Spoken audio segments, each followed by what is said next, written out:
Watch and burn. Hey, so tonight I wanted to discuss Danzig's final record from his classic era, and that is, of course, Danzig 4. This was just before he kind of went off the rails as far as a lot of people were concerned.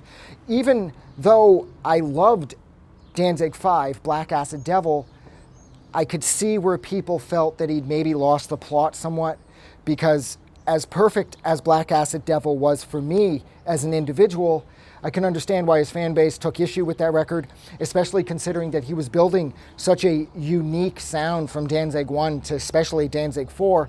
He was sort of creating a new style of like heavy rock / metal, and for him to pretty much abandon that sound forever and move into more of an industrial / traditional metal sound, again, I can understand why his fan base would feel slighted after the release of after this record came out, and with pretty much every single release he would put out following the end of this classic era.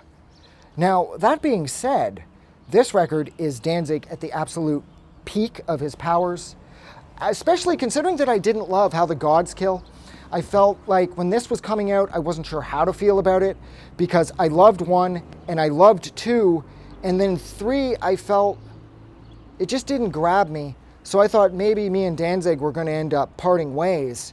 And I was excited for this record's release, but I was cautiously optimistic.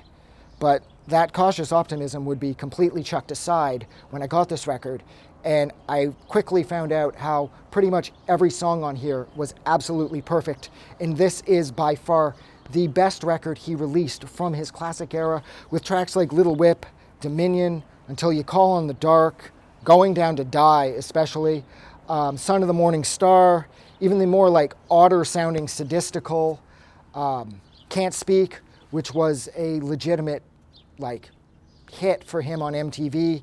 It was played on Beavis and Butthead, and even though Beavis and Butthead weren't too impressed with the track because Danzig wasn't hard and heavy, it still did a lot of good for the song and the music video for it to be played on Beavis and Butthead, because Beavis and Butthead were still very relevant at that point.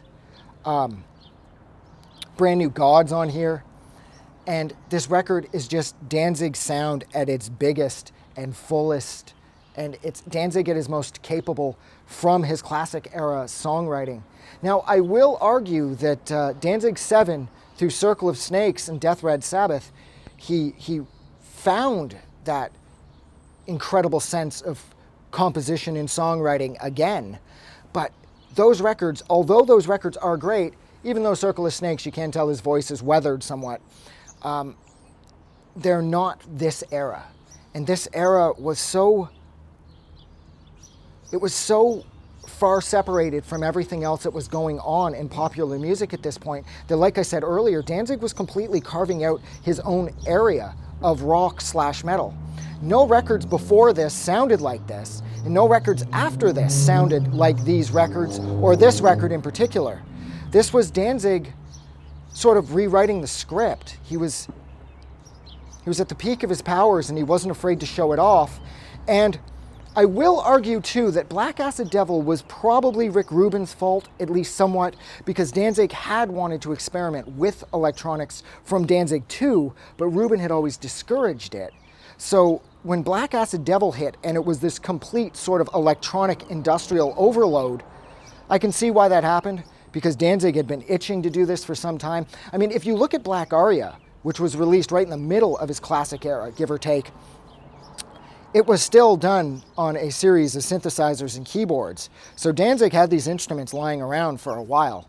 And although I didn't love Black Aria, I could definitely respect its impact in the classical world and everything that record had to say. But yeah, somehow again, during another Danzig review, I managed to talk about Black Acid Devil. I love that record. Like, I absolutely love Danzig 5. I love that record so much. 7, I love how his voice is buried. I can always appreciate how Danzig's voice is so big and it's so commanding that it should be front and center, but it's cool when somebody is confident enough to take their strongest aspect of their music and hide it behind a bunch of layers of noise. I mean, especially for somebody whose ego is so fragile like Danzig, for him to have the balls to do that, it really speaks volumes to just how gutsy that man can be when he chooses to take a chance. So I think I'll leave it there. Somehow, discussing Danzig 4, I managed to discuss Danzig 5. I've done this a few times because I absolutely love Black Acid Devil, and I love Danzig 4.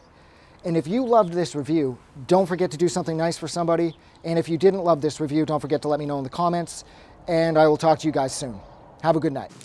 I just wanted to say thank you for making it through the entire video. I really appreciate it.